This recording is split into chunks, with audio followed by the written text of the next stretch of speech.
اتفاق کر لیا. پھر 26 جنوری جو آج کا دن ہے 1950 میں باضابطہ اس دستور کو ہندوستان میں نافذ کر دیا گیا جس کو ہم جمہوریت کے نام سے جانتے ہیں. جمہوریت کا کیا معنی ہے؟ جمہوریت کی کیا میننگ ہے؟ جمہوریت کا معنی یہ ہے کہ اس دیش کے جتنے بھی ناگرک ہیں، اس دیش کے جتنے بھی باشندے ہیں، چاہے وہ مسلمان ہو، چاہے وہ سکھ ہو، چاہے وہ عیسائی ہو، چاہے وہ اور کوئی ہندو ہو، سب کو اس دھرتی پہ رہنے کا حق ہے اور سب کو برابری کا حقوق ہے.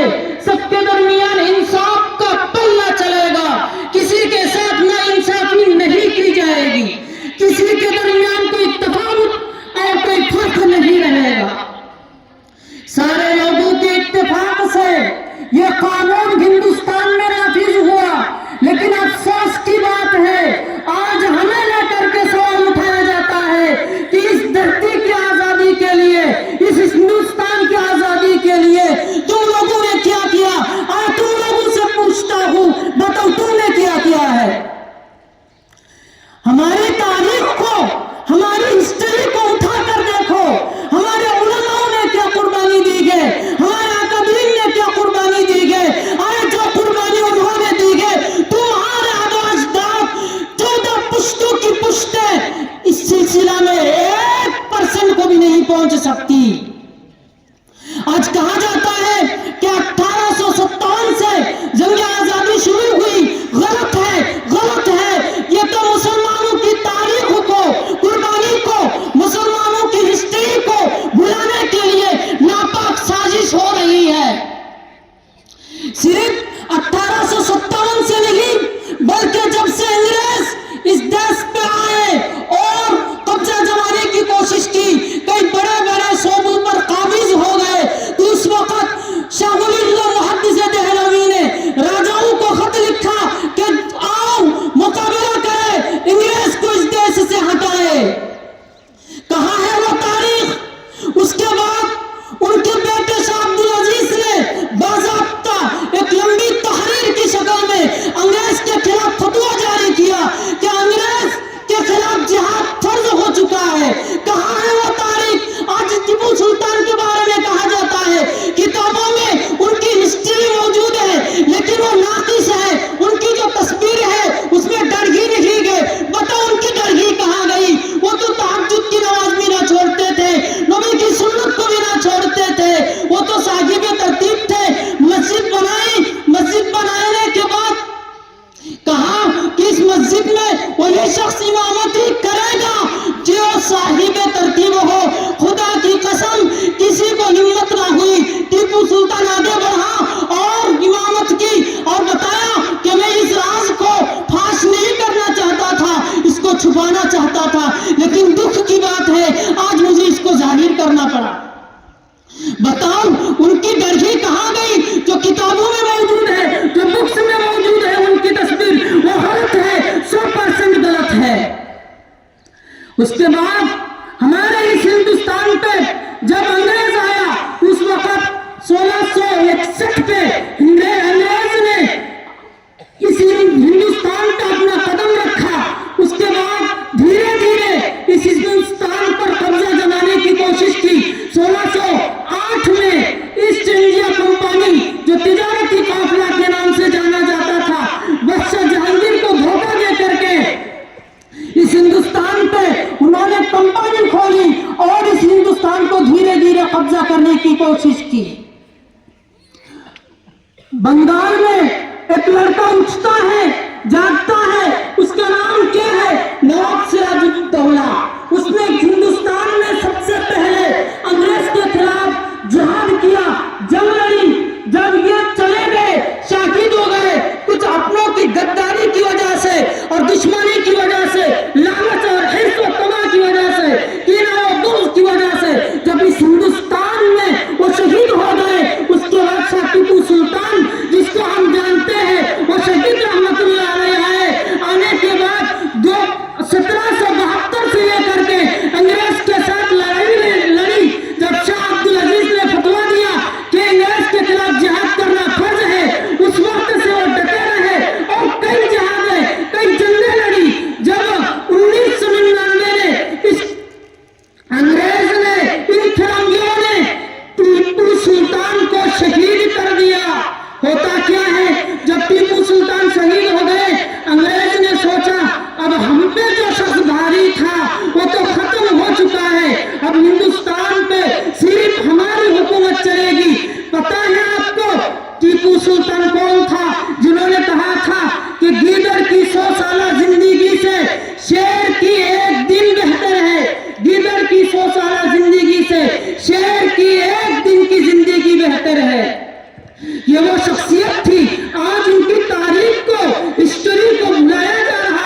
शाह अब्दुल अजीज के बाद सैयद अहमद शकीद बरेली रहमतुल्लाह अलैह आए। उन्होंने शाह इस्माइल शकीद को तैयार किया। ये दोनों चले, आगे तो चले। 1827 से लेकर के 1831 तक जंगें लड़ी हैं, अंग्रेज के खिलाफ लड़ाई लड़ी। पेशावर पे उन्होंने कब्जा कर लिया, फतह कर लिया। जब आगे बढ़ने लगे तो राजा रंजीत सिंह ने कहा आगे मत बढ़ो, वही के हुक्मरान बनते रहो, आगे बढ़ने की हिम्मत ना करो, वो जायदाद आपको दे देता हूँ। उस सैयद अहमद शहीद बरेलवी खत में क्या लिखता है? लिखते हैं कि अरे भाई, हम तो इसलिए नहीं आए कि हम हुक्मरान बने, हम इसलिए आए कि हम अपने देश को आजाद करें।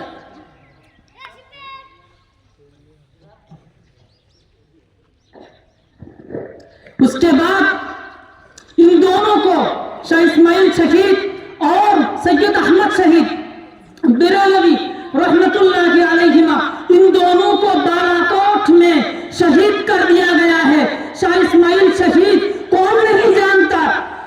आज तो जो फिरका वाराना तकरीर करते हैं, जो हम जिनको गैर मुकल्लिद और बरेलवी के नाम से जानते हैं, वो शाह इस्माइल शहीद को काफिर तक के दिए। अरे बेवकूफ, तुमने काफिर कैसे कह दिया?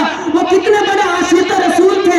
तकबीरतुल ईमान लिखी, 3 लाख हिंदू मुसलमान हुए तकबीरतुल ईमान को पढ़कर, और सैकड़ों हजार मुसलमान ताइब हुए। उनको कहा जाता है कि तुम काफिर हो गए। अरे तुम लोगों को हिस्ट्री पढ़नी चाहिए। बालाकोट के मैदान में जब एक अंग्रेज नबी को गाली देता है तो शाह इस्माइल शहीद कसम उठाकर कहते हैं कि जब तक तुझे ना मारूं तब तक मेरी मौत ना आए।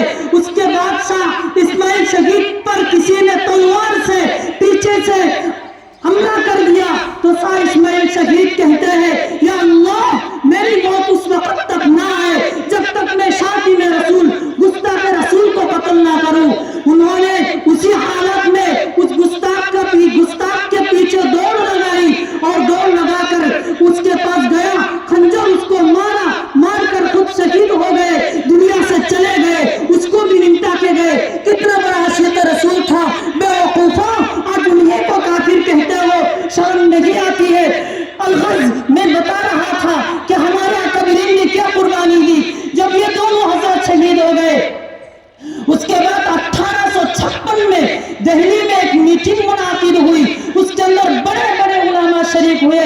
मौलाना रशीद अहमद गंगा शरीक हुए, मौलाना कासिम नानवी शरीक हुए, मौलाना हाजी इमदादुल्लाह मुहाजिर मक्की रहमतुल्लाह अलैह शरीक हुए, और सबने मीटिंग की। मौलाना कासिम ने उस वक्त एक बात कही थी, अरे तुम लोग क्या नहीं देखते कि हमारे सर पर अंग्रेज आकर के खड़े हो रहे हैं, हमारी इस जमीन पर कब्जा जमा रहे हैं, कुछ तो करना होगा, जिहाद करना होगा, फर्ज हो चुका है। एक शख्स कहता है, हजरत जी जिहाद करेंगे, हमारे पास सामान कहाँ है, हमारे पास उतनी तादाद में फौज कहाँ है? मौलाना कासिम जवाब देते हैं, अरे क्या तुम उस हिस्ट्री को भूल गए, जो हिस्ट्री, जो वाकया पेश आया था जंग बदर में, ग़ज़वा बदर में? कितने थे, कितने हथियार थे, कितने सामान थे? उसके बाद लोगों में जोश दौड़ आई, उसके बाद लोग तैयार हुए और मर मिटने के लिए तैयार हुए कि हम इस धरती को आजाद करके दम लेंगे। चुनांचे उन्होंने आजाद करके ही दम लिया। शामली का मैदान है, कौन नहीं जानता शामली के मैदान को? जंग आजादी के लिए इन लोगों ने तहरीक चलाई। मौलाना कासिम नानवी रहमतुल्लाह अलैह जख्मी हुए, जामिन शहीद हो गए, और हाजी इमदादुल्लाह मुहाजिर मक्की रहमतुल्लाह अलैह ये सारे जख्मी हो गए। अंबाला में जिहाद हुआ, उसकी जिम्मेदारी निभा रहे थे मौलाना थानी सीरी रहमतुल्लाह अलैह। उन्होंने क्या कुर्बानी दी? अरे तारीख की किताबों को उठा कर देखो, मौलाना थानी सीरी कहते हैं 1857 की हमारी इस जंग के अंदर कुछ दुश्मनों की वजह से और कुछ गद्दारों की वजह से हमें नाकामी हुई है। उसके बाद हमें कैद कर लिया गया।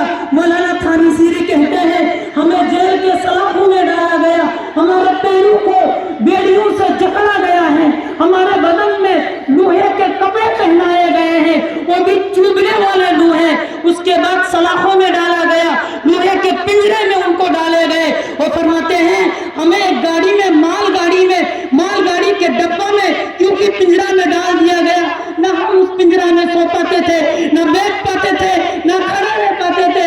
इस हालत में वो पिंजरा गाड़ी के डब्बे में डाल दिया गया, हमारी क्या हालत होगी अल्लाह जा बेहतर जाने। वो कहते हैं जब हमें ये खबर सुनाई गई कि तुम लोगों को फांसी दी जाएगी, तो कहते हैं हमारे अंदर ऐसी खुशी की लहर दौड़ी कि हमने कहा, हम तो हंस पड़े। अंग्रेज ने कहा कहे हंसते रे मौलवी, तो हमने कहा हंसते इसलिए है कि जामे शहादत नवश करने को मिलेगा। तो अंग्रेज ने कहा जिस मौत पर तुझे हंसी आए, तुमको हंसी आए, वो मौत भी तुम्हें नहीं दी जाएगी। जाओ, तुमको जेल भेजा जा रहा है, उस जेल में रहो। मौलाना थानी सीरी लिखते हैं मुझे जब जेल भेजा जाने लगा, मेरे बच्चे आए मेरे से मुलाकात करने को, मेरी अहलिया आई मुलाकात करने को। मेरा बच्चा था 8 साल का था, वो मुझे इस हालत में देखकर कि जंजीरों में जकड़ा हुआ है मेरे वालिद साहब, और हाथ में हथकड़ियां हैं, लोहे के कपड़े पहनाए गए हैं। उसके बाद वो बच्चा रोता है, रोने लगता है, उनकी अहलिया मोहतरमा रोती है। लेकिन इन अंग्रेजों को, इन मौलानाओं पर कोई तरस नहीं आया। भाइयों, ये हमारे अकाबिरीन की कुर्बानी थी। कोई तो पढ़ करके देखे क्या जद्दोजहद, क्या मेहनत उन लोगों ने की है। अंग्रेज ने 1867 तक, 64 से लेकर 67 तक हमारे उलमाओं को खत्म करने का मंसूबा बनाया। 14,000 उलमा को इस 3 साल के अंदर फांसी के तख्ते पर लटकाए, फंदे पर लटकाए।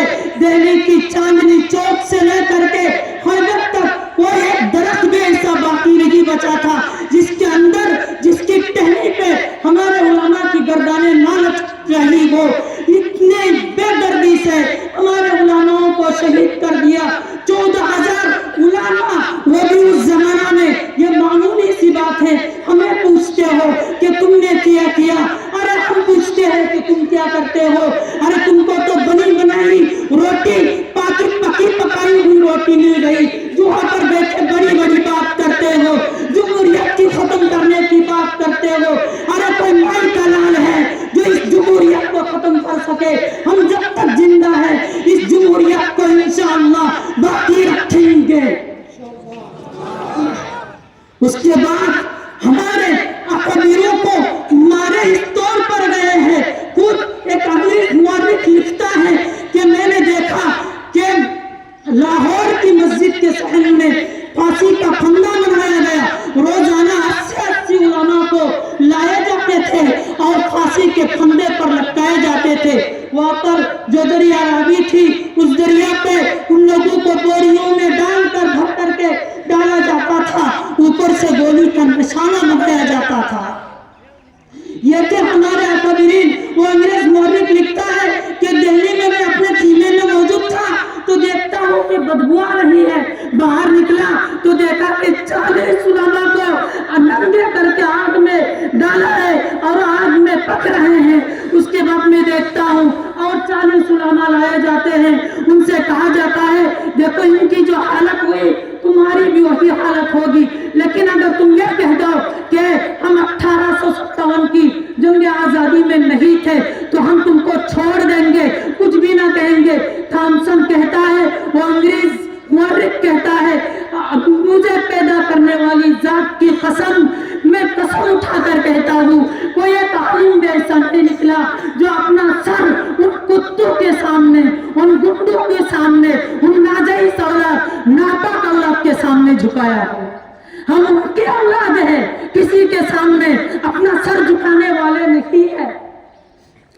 उन्होंने हमारे उलमा को इस तरह बेदर्दी से मारा है, शहीद कर दिया है। जब मामला आगे बढ़ा, मुसलमानों को कामयाबी नहीं मिली, उलमाओं को जलाया जाने लगा, उनको मारने जाने लगा। कुछ चंद गिने चुने उलमा रह गए। शेखुल हिंद मौलाना महमूदुल हसन देवबंदी रहमतुल्लाह अलैह और उनके शागिर्द तहरीक रस्म रुमाल के नाम पर वो बैरूनी ममालिक पे सफर करने के लिए चले गए, लेकिन कुछ लोगों ने राज फाश कर लिया। खुदा की कसम के रस्मी रुमाल में कामयाबी मिलती तो इस हिंदुस्तान पे एक अंग्रेज का वजूद भी बाकी नहीं रहता। लेकिन कुछ गद्दारों की वजह से वो राज फाश हो गया। शेखुल हिंद मौलाना महमूदुल हसन देवबंदी को जेल में डाला गया। उसके बाद हुसैन अहमद मदनी को भी जेल में डाले गए। एक बात मैं सुना देता हूँ, याद आ गई। मौलाना हुसैन अहमद मदनी को जब जेल भेजा गया, उनको कोर्ट में पेश किया गया। कोर्ट में पेश करने के बाद अंग्रेज जो जज था वो मौत का फैसला करने वाला था। हुसैन अहमद मदनी का एक शागिर्द उनका पैर पकड़ता है, हजरत बयान बदल दीजिए, आपकी जान बच जाएगी। मौलाना हुसैन अहमद मदनी कहते हैं, अरे काहे का डर है, काफिर का कपड़ा साथ लेकर के आया हूँ। अरे मैं अगर बयान बदल दूंगा तो मेरा ईमान बदल जाएगा।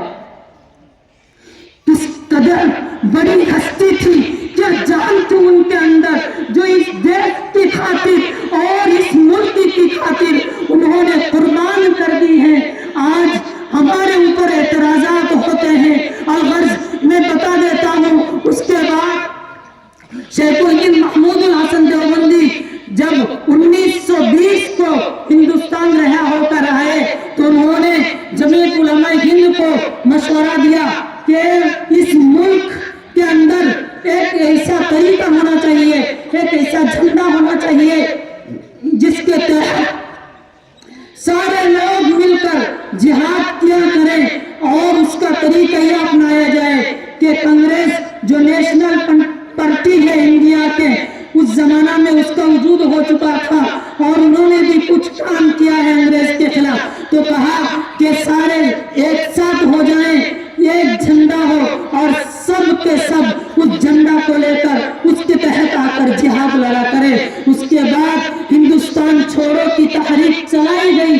अंग्रेज को इस देश से, इस मुल्क से भागना पड़ा और हमारे इस धरती को आजादी मिली है 1947 15 अगस्त को। फिर हमारी इस धरती को चलाने के लिए कवानीन की जरूरत थी तो कवानीन बनाए गए। उसके अंदर कुछ उलामा भी शामिल थे। भीमराव बाबा अंबेडकर ने मेहनत की और कई साल में वो तैयार किया, तैयार करके असेंबली में पेश किया। पेश करने के बाद कुछ तरमीम वगैरह हुई, सबने इत्तेफाक कर लिया। उसके अंदर जमहूरियत की बात है, 395 दफात है उस कानून के अंदर। लेकिन कुछ लोग हैं जो आज उसको मिटाने की कोशिश करते हैं, जो उसके अंदर तब्दील करने के लिए नापाक साजिश रचेगा, नापाक हाथ उसमें लगाएगा, उसका हाथ ठीक नहीं रहेगा, उसका हाथ कामयाब नहीं होगा, उसकी साजिश कामयाब नहीं होगी, क्योंकि सब लोगों के इत्तेफाक से वो बना है। मैं एक शेर आपके सामने अर्ज कर देता हूँ। आज जो भी बात बोले तो फितना हो जाता है। अल्लाह से करे दूर तो तालीम भी फितना, अल्लाह से करे दूर तो तालीम भी फितना, औलाद भी अमलाद भी जागीर भी फितना, ना हक के लिए उठे शमशीर तो शमशीर भी फितना। मैं अपनी इतनी सी मुख्तसर बात पे अपनी बात को तकरीर को खत्म कर देता हूँ।